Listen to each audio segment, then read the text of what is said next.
Casey Boland time. And a couple of days ago, Casey Boland, we were talking about the whole idea of talking to your parents about money, and that extends into another area. That is, if you have an IRA, at a certain age, you're expected to make a required minimum distribution from the IRA, and a reminder of that is not a bad idea. No, it's not a bad reminder at all because the penalty is steep if you don't take it. So it kicks in once you reach age 70.5.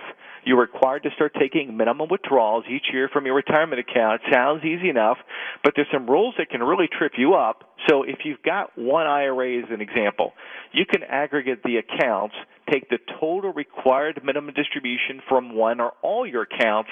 It doesn't matter as long as you take the total amount that's required for the next year.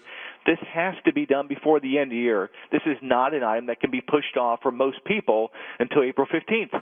Yeah, it doesn't sound like that tough. Make sure you take more money, but there are areas where it can get tricky, say with a 401k, and especially if you have more than one 401k. That's right. So with 401ks, you can't aggregate 401ks.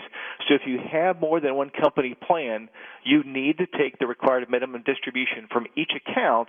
This is another reason why it makes sense to consolidate some of those old retirement accounts. But if you're over age 70.5, still working and actively participating in your 401k, you do not have to take the required minimum distribution from that 401k plan. It still does apply to taking it from an IRA.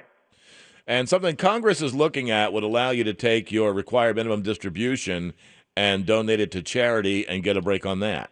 Yeah, it'd be great if this happens again. It's called a qualified charitable distribution. I still hold hope that's going to happen. It happened late last year. So I would work with your custodian to have a plan ready to go. So if you haven't taken that required minimum distribution yet, have a plan. So if your intent is you'd like to give it to charity, you don't want to be scrambling the last few weeks. So work with your custodian, see what guidelines they have in place of what you need to do to handle this. All right. Casey Bowen of Hanghold Capital Management right there, 700 WLW.